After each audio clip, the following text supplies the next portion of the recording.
അങ്ങനെ big boss വീട്ടിൽ നിന്ന് ആദ്യം എവിക്റ്റായ വ്യക്തി അക്ബറാണ്. അങ്ങനെ 5th പൊസിഷൻ അക്ബർ കരസ്ഥമാക്കിയിരിക്കുകയാണ്. അക്ബർ ഔട്ടായ രീതി എന്ന് പറയുന്നത് ഇവർ 5 പേരെയും ആക്ടിവിറ്റി റൂമിലേക്ക് ബിഗ് ബോസ് വിളിപ്പിച്ചു. എന്നിട്ട് കാർഡ് വെച്ചൊരു ഗെയിം കളിപ്പിച്ചു. അതിൽ അവസാനം ഷാനവാസും അനീഷും ഒരു ഫോട്ടോ റിവീൽ ചെയ്യും. അത് അവരുടെ ഫോട്ടോ ആയിരിക്കും. അപ്പോൾ അക്ബർ എവിക്റ്റഡ് എന്ന് പറഞ്ഞിട്ട് ബിഗ് ബോസ് വിളിച്ച് പറയും. അങ്ങനെയാണ് അക്ബർ എവിക്റ്റ് ആവുന്നത്. എവിക്റ്റായ ശേഷം മെയിൻ ഡോറിലൂടെയാണ് കേട്ടോ അക്ബർ പുറത്തേക്ക് വരുന്നത്.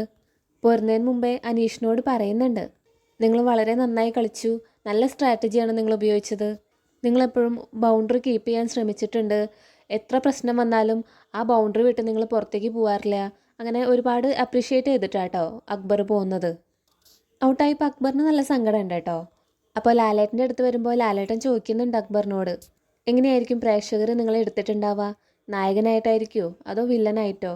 അപ്പോൾ അക്ബർ പറയുന്നുണ്ട്, ഞാൻ ആഗ്രഹിക്കാതെ തന്നെ ഞാനൊരു വില്ലനായി മാറുകയായിരുന്നു ലാലേട്ടാന്ന് പറയുന്നുണ്ട് അക്ബർ. പിന്നെ രണ്ടാമതായി ഔട്ടായത് നമ്മുടെ നെവിനാണ് കേട്ടോ. അതും ഒരു ഗെയിമിലൂടെ തന്നെയാണ് ഔട്ടായത്. അങ്ങനെ ബിഗ് ബോസ് എല്ലാവരെയും പുറത്തേക്ക് വിളിച്ചിട്ട് അവർ ഓരോ പോഡിയത്തിൻ്റെ മുൻപിൽ നിർത്തി. ഒരു ഫ്ലാഗ് പോലത്തെ സെറ്റപ്പാട്ടോ വെച്ചത്. അപ്പോൾ അവരുടെ മുമ്പിൽ ഓരോ ചരടുകളുണ്ട്. ആ ചരട് ഒരുമിച്ച് എല്ലാവരും വലിക്കണം. അങ്ങനെ വലിക്കുമ്പോൾ എല്ലാവരുടെ ഫോട്ടോസും വരുന്നുണ്ട് കേട്ടോ. അതിൽ നെവിൻ്റെ മാത്രം എവിക്റ്റഡ് എന്ന് പറഞ്ഞ് കാണാം. അങ്ങനെയാണ് കേട്ടോ നെവിൻ ഔട്ടായത്. ഇനി മൂന്നാമതായി ബിഗ് ബോസ് വീട്ടിൽ നിന്ന് ഔട്ടായത് നമ്മുടെ ഷാനവാസാണ്. ഷാനവാസ് ഔട്ടായ രീതി എങ്ങനെയാണെന്ന് വെച്ചാൽ 3 പേരെയും ബിഗ് ബോസ് വീടിന് പുറത്ത് ഓരോ പൊസിഷനിലായിട്ട് നിർത്തി. അവരുടെ അടുത്ത് ഓരോ ക്യൂ കാർഡും കൊടുത്തിട്ടുണ്ട്. എന്നിട്ട് ഓരോരുത്തരോടായി എടുത്ത് മനസ്സിൽ വായിക്കാൻ പറയുന്നുണ്ട് ബിഗ് ബോസ്. അങ്ങനെ ആദ്യം ചോദിക്കുന്നത് ഷാനവാസിനോടാണ്. ക്യൂ കാർഡിലുള്ളത് എന്താണെന്ന് വായിക്കാൻ പറഞ്ഞു. അപ്പോൾ ഷാനവാസിൻ്റെ ക്യൂ കാർഡിലുണ്ടായിരുന്നത് അനുമോൾ ടോപ്പ് 2-ൽ എത്തിയിരിക്കുന്നു എന്നാണ്.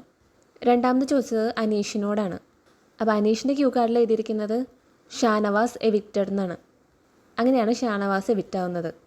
അങ്ങനെ ടോപ്പ് 2 എന്ന് പറയുന്നത് അനുമോളും അനീഷുമാണ്.